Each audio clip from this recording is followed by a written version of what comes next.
My daughter-in-law sent the video at 9:14 p.m. on a Thursday. The message right beneath it popped up a moment later, reading, "Oops, wrong chat, ignore that." She deleted it 11 seconds later. I know because I watched the timestamp change on my screen.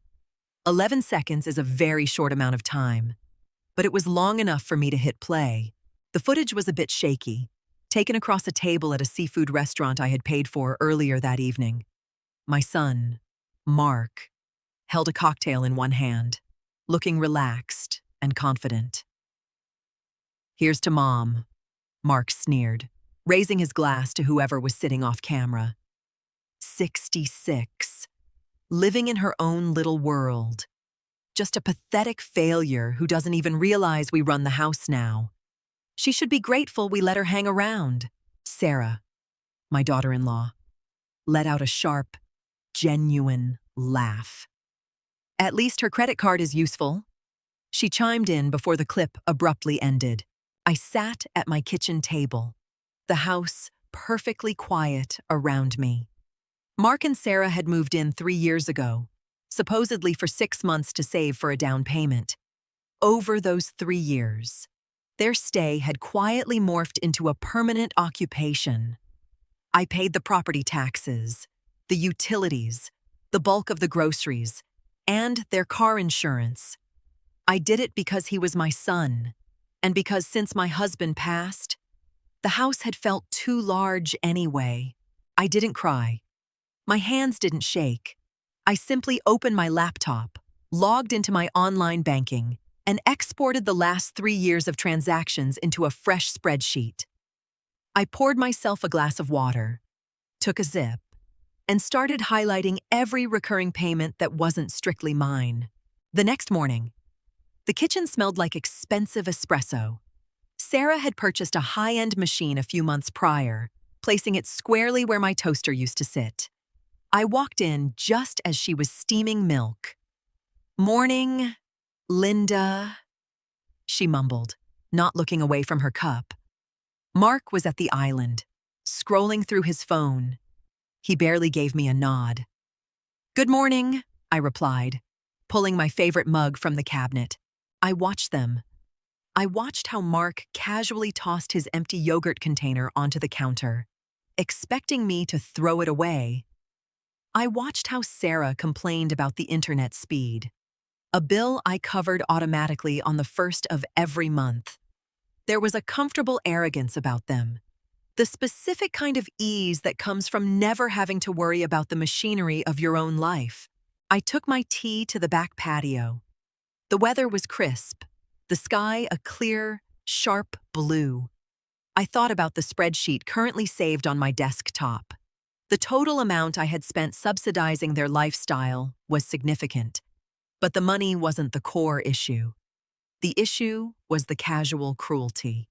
I didn't need to confront them. I didn't need an apology because an apology wouldn't rewrite what I had seen on that video. They genuinely believed I was a doddering old woman they were gracing with their presence. They thought they held the power in a house that my husband and I had paid off 15 years ago. I opened the banking app on my phone. The next batch of automatic payments was scheduled for the coming Tuesday. I had 4 days to rearrange the plumbing of our shared lives. By Tuesday afternoon, the premium grocery delivery service failed to arrive. Sarah burst through the front door around 5 p.m., dropping her gym bag on my favorite entryway chair. "Linda, did you not approve the grocery order? The driver didn't show up?" I looked up from my book. "I canceled the subscription," I answered calmly. Sarah frowned, crossing her arms. "Why we need food for the week? Mark's having guys over on Thursday. You'll have to handle your own groceries from now on." I noted, turning a page. "I'm only shopping for myself." She stared at me, waiting for the punchline. When none came, she scoffed. "Seriously, you couldn't have warned us we don't have time to go to the store right now. There's a supermarket 3 miles down the road." I smiled politely. It stays open until 9. She stormed off upstairs, muttering about my sudden mood swing. 10 minutes later, Mark came down, looking annoyed. Mom, what's the deal with the groceries? Sarah's upset. I've decided to streamline my budget. Mark, I'll take care of my meals. And you two can take care of yours. He sighed, the exaggerated breath of a teenager, not a 30-year-old man. Fine. Whatever. We'll order takeout tonight. He expected me to offer to pay for the takeout. I just kept reading. He stood there for a few awkward seconds before turning back to the stairs. They didn't realize it yet, but the groceries were just the very top layer. The foundation was already shifting beneath their feet. On Wednesday, Mark and Sarah went to work. The house was empty. I walked into the living room. Over the past year, Sarah had gradually replaced my things with hers.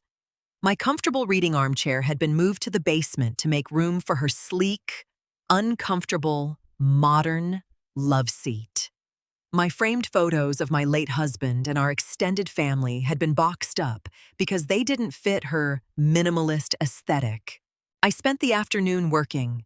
I carried Sarah's decorative pillows, her heavy woven throws, and her abstract metal sculptures upstairs, placing them neatly on their bed. I went down to the basement, dusted off my armchair, and dragged it back up to the corner by the window where the afternoon light was best. I unpacked my photos and set them back on the mantel.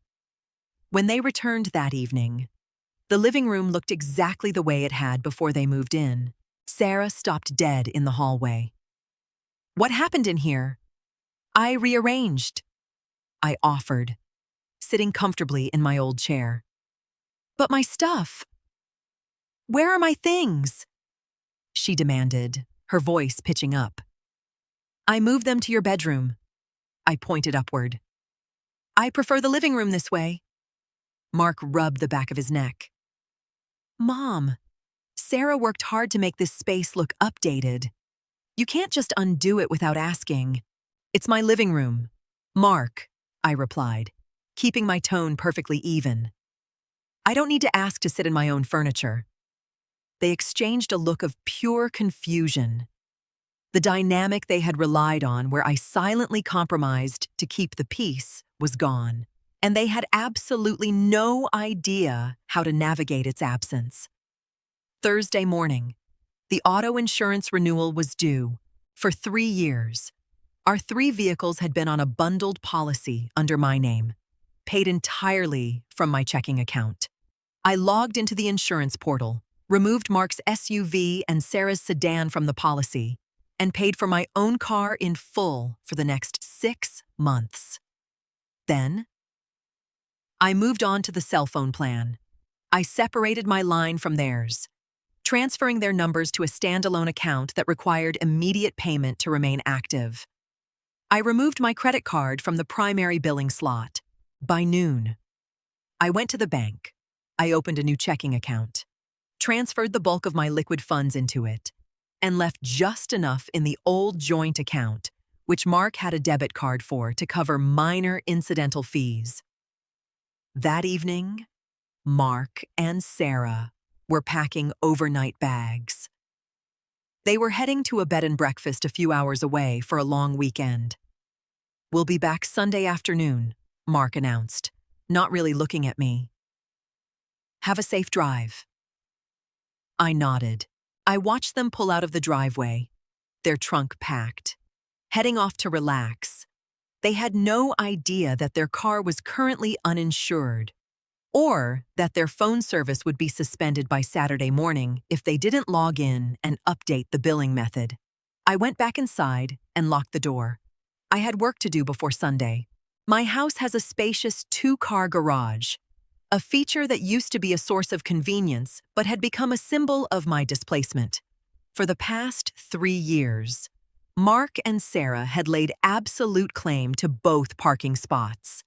My sedan, reliable and well-maintained, had been relegated to the driveway, left to face the biting winter frost and the blistering summer sun, while their vehicles enjoyed the climate-controlled shelter. It was a small, silent concession I had made, a tiny compromise that felt manageable at the time. But as I stood in the driveway looking at my car, I realized it was the last physical barrier of my autonomy. I pulled my car into the left bay of the garage. It felt strange, almost foreign, to be inside the structure I had paid for. I walked over to the wall-mounted keypad, opened the plastic cover, and followed the manufacturer's manual to reset the access pin. The sequence of numbers I had used for years was deleted, replaced by a new, private code. I punched it in click. Hum, and the heavy door rumbled shut, sealing me inside. I didn't stop there. I tackled the storage room in the back, the space they had turned into a graveyard for their abandoned hobbies and seasonal junk. There were boxes of college textbooks Mark hadn't touched in a decade, Sarah's half-finished DIY projects, and piles of clothes they had outgrown. I didn't throw anything away. That would have been reactive. Instead, I bought a dozen heavy-duty boxes and spent the afternoon methodically organizing their belongings. It was a form of meditation. As I folded their discarded sweatshirts and sorted through their loose cords and broken electronics, I felt the layers of resentment peeling away. I wasn't just clearing a room. I was dismantling the clutter of a life that had been superimposed onto my own. I stacked the sealed boxes neatly in the center of their bedroom floor, clearing the basement floor entirely. I reclaimed my laundry area, moving their pile of dry cleaning to the side, and set up a small, quiet workstation for my sewing machine. By the time the sun began to set, the house felt entirely different. It felt lighter. The air circulated differently without the obstruction of their accumulated mess. I made myself a simple dinner, ate at my own kitchen table in total silence, and went to bed with the deep, restorative exhaustion of someone who has finally put her own house in order. Saturday was supposed to be their luxury weekend. They had driven 3 hours north to a boutique hotel with a spa, a trip I had implicitly funded by maintaining the joint account they treated as a bottomless well. The first alert hit my phone at 1 p.m. It wasn't a call.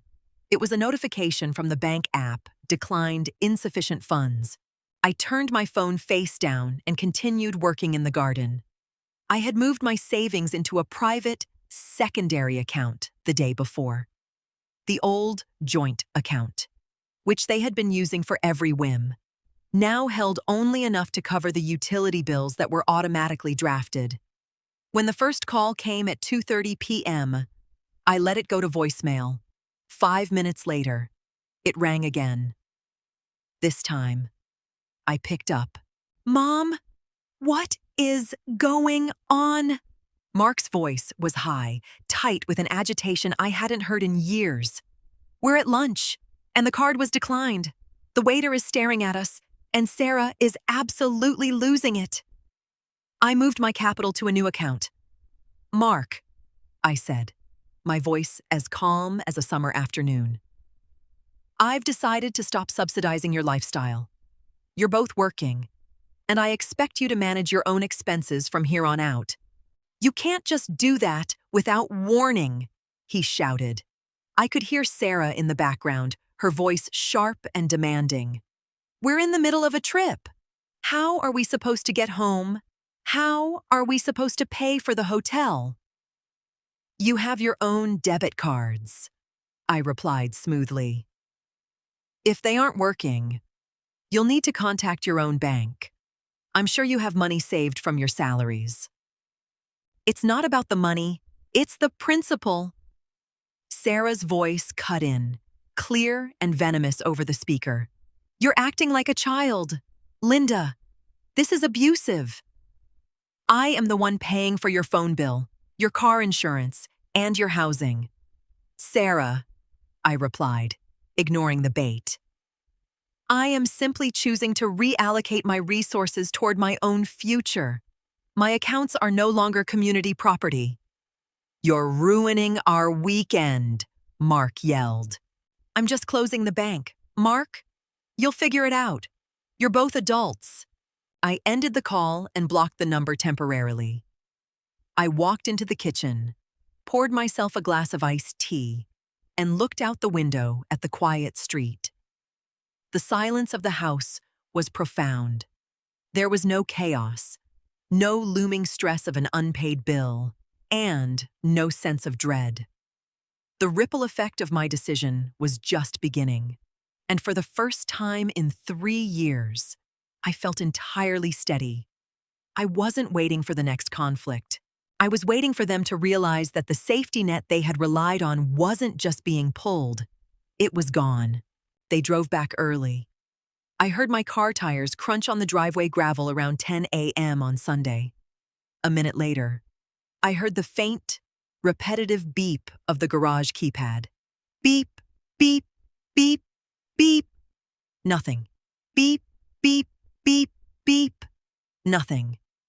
I watched through the front window as Mark threw his hands up in frustration.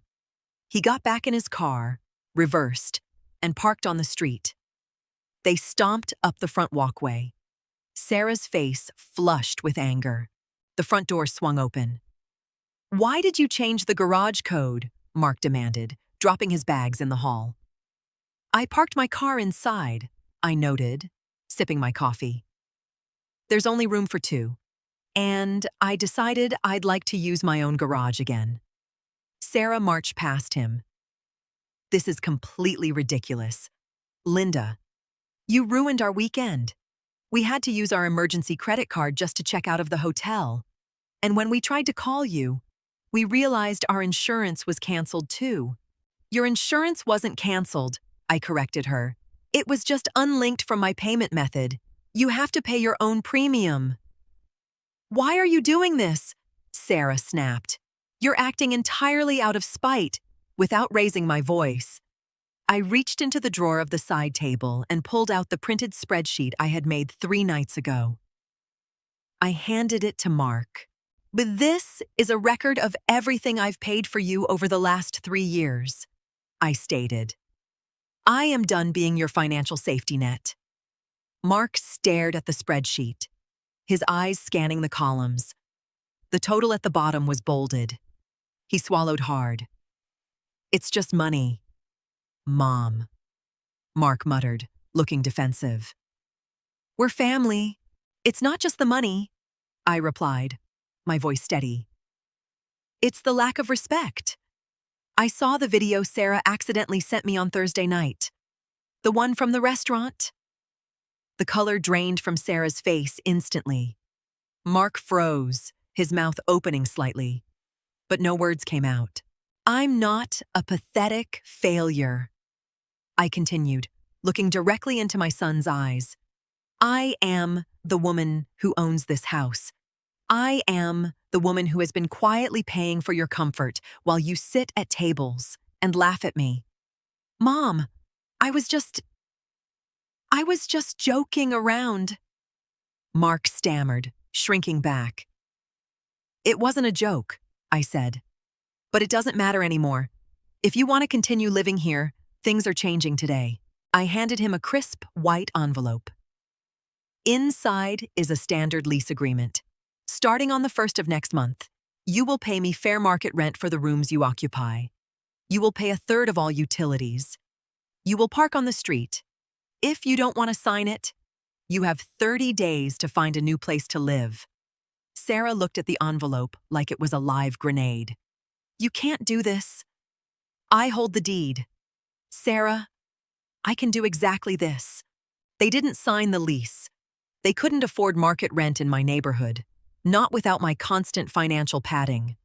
Over the next 3 weeks, the house was tense and quiet. They spent every evening packing the boxes I had left in their room, whispering furiously behind closed doors. I didn't engage. I maintained my routine, cooking my own meals, reading in my favorite chair, and ignoring their pointed size. On the 28th day, a moving truck pulled up to the curb. They were moving into a small, two-bedroom apartment across town. Mark carried the last box to the truck, avoiding my gaze.